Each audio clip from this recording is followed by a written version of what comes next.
मोदी सरकारचं फेल्युअर आहे। भाजपने ज्या पद्धतीनं 56 इंचीचा सीना दाखवून आणि या देशाची सुरक्षा आम्हीच करू शकतो अशा पद्धतीचं खोटं आश्वासन देऊन या देशाच्या लोकांना बुद्धू बनवलं आणि त्या भरोशावर सत्ता घेतली। मग आता काश्मीर असुरक्षित आहे, दिल्ली असुरक्षित आहे, तर आता कुठं गेले 56 इंचीचा सीना?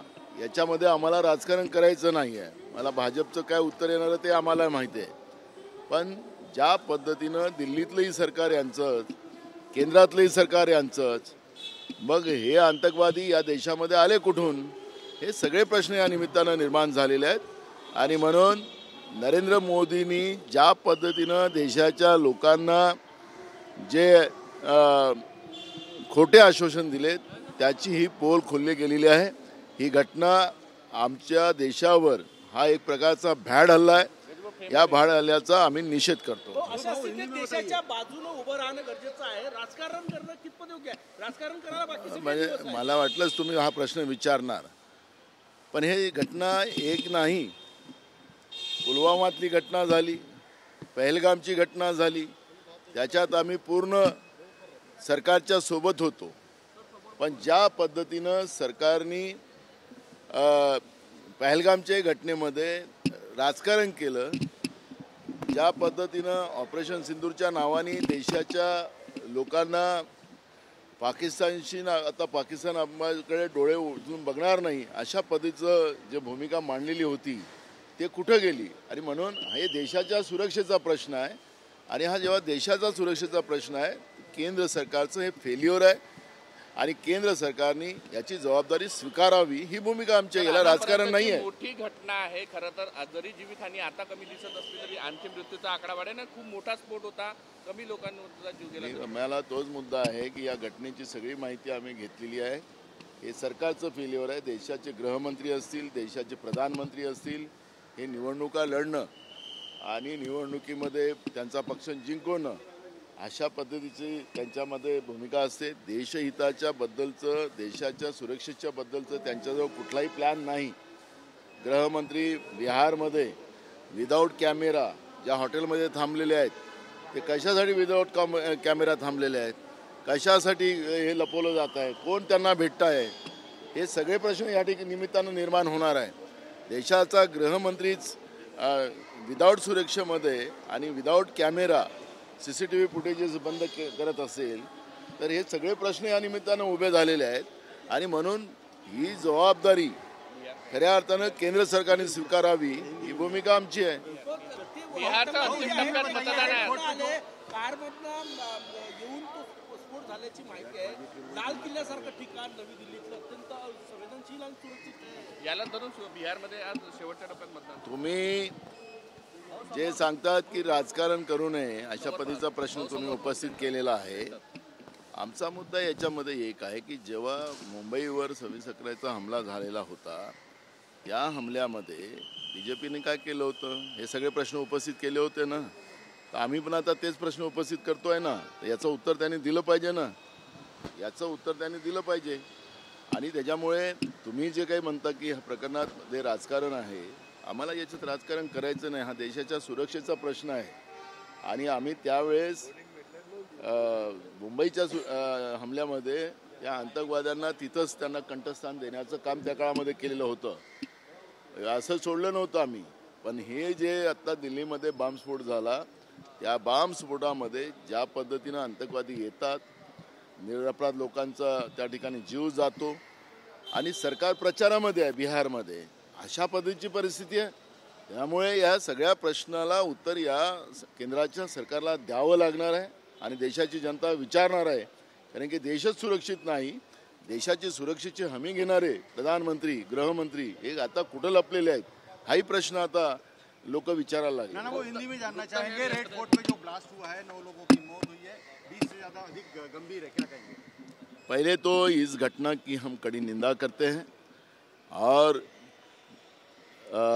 जो निरपराध लोग उसमें मारे गए इस बम स्फोट में, उनके परिवार को हम ये जो उनके ऊपर कष्ट और दुख आया है ये ईश्वर उनको शक्ति प्रदान करे ये सहन करने की। दूसरा प्रश्न है कि मैं 26/11 का मुंबई के हमले के बारे में बात करता हूँ।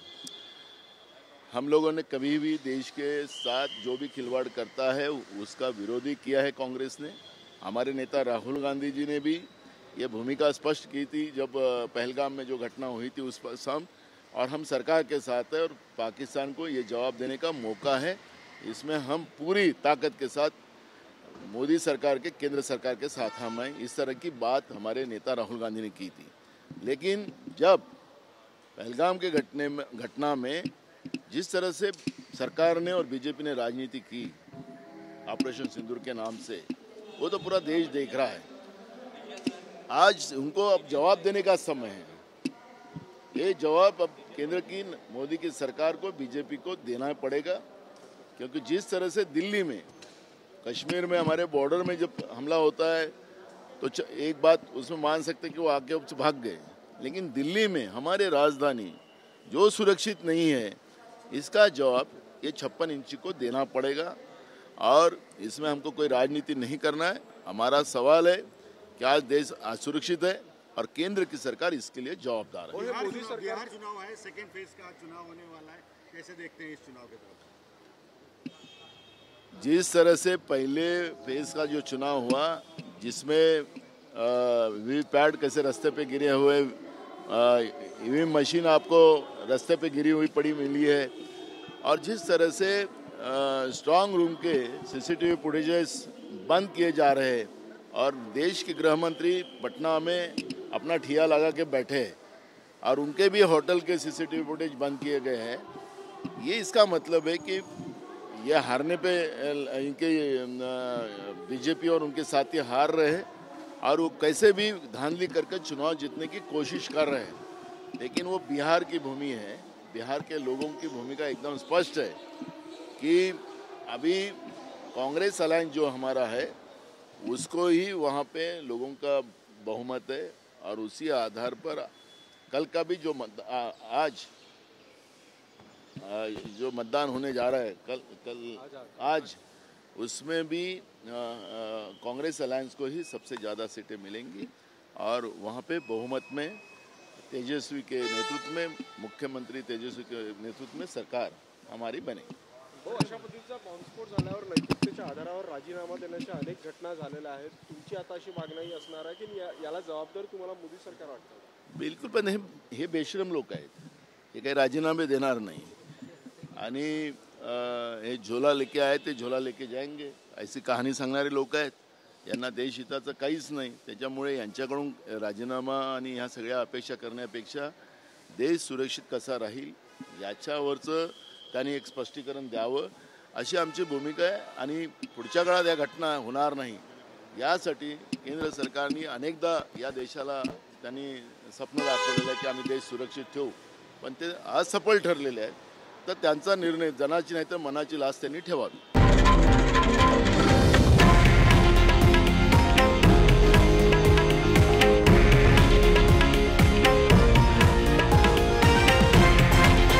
हे आहे देशातील नंबर 1 न्यूज नेटवर्क आणि आपण पाहत आहात TV9 मराठी, एकमेव।